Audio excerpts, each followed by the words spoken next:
Hi everyone. Hi, how are you? Well, today I'm going to talk to you about the new COVID pill. And it's coming out by the pharmaceutical company Merck. And the name of the drug is called Molnupiravir. Repeat after me. Molnupiravir. Good job. So, what it is an antiviral. And how it works is it interrupts the genetic code of coronavirus so that it can't reproduce. So it's putting tiny errors into the genetic code to stop it from reproducing. And that's how it works. It's basically a mutator. So it is mutating this virus. It's an antiviral. So anytime you see the name VIR at the end of a drug, it's antiviral. Molnupiravir, vir, antiviral. So the US panel, they just voted 13-10 to allow this drug to be approved by the pharmaceutical company Merck. So there are physicians on this board, and some physicians were for it, but on the other hand, there are some physicians that are against the drug. And so there is one doctor in particular from Harvard Medical School who is for this drug. His name is Dr. Lindsay Baden. He is the panel chair, actually. And so he is for the use of this drug. Like I said, he's from Harvard Medical School. What they know so far about this drug is that it will cause birth defects if you are pregnant. So if you are a pregnant woman, then you do not want to be taking this drug. It will cause birth defects in your child. And so they are looking at women with childbearing age that before you take something like this, that you would take a test to make sure that you're not pregnant. And looking up the age of what they consider childbearing age, what I see is the age 12 to 51 as childbearing age. So they know that this will cause birth defects um, if you are in the childbearing age. So to make sure that you're not pregnant before you take this pill. And this pill is for people who already have coronavirus. So what they're thinking is that you come down with coronavirus. Um,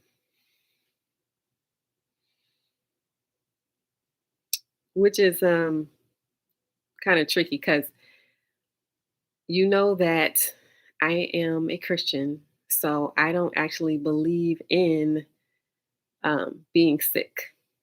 I believe in health and being well and speaking life over your body.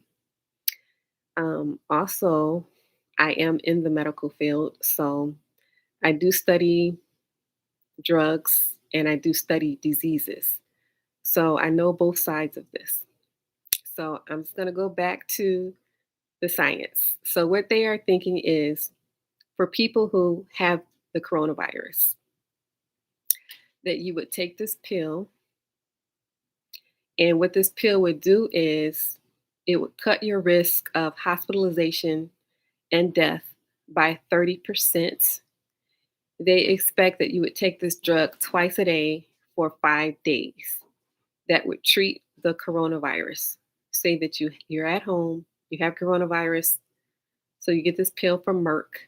It cuts your risk of hospitalization and death by 30%. So that's Merck. Um, in addition, with this pill that they are coming out for coronavirus, Merck, just so you can know what other kind of things that they produce pills for cancer. They have a pill called Keytruda. They have Gardasil for HPV, human papillomavirus. And then, so in addition to this drug created by Merck, Pfizer is also coming out with their own drug, but they are behind Merck. So with Pfizer's drug, They estimate that this will cut the risk of hospitalization and death by 89%. And they're expecting that you would take these pills for 3 days.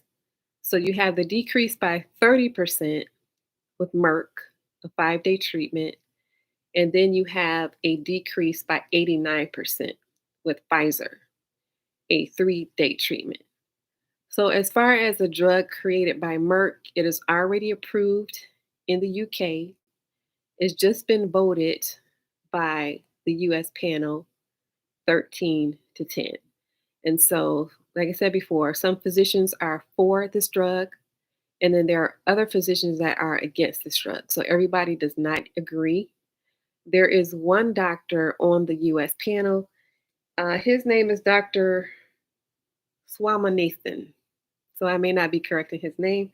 I may not be saying his name correctly, but he is from the University of Utah School of Medicine. And he is completely against this Merck pill because of the fact that it's known that it causes birth defects in children. So you have some physicians who are for this drug, some physicians who are against this drug, but because of the way they do it, they take a vote on it. And the vote is 13 to 10. So this drug will be coming out by Merck, followed by Pfizer, who is behind, and they are working on their own pill, which will have a different mechanism of action. And so, as far as the stock market goes, because you know this is the Love and Money podcast, so I relate everything to either love or money. As far as the stock market goes, what you may want to do is look at your investments, whatever you're invested in. If you're in index funds, if you're in ETFs, if you're in mutual funds, look and see what pharmaceutical companies are in your index fund.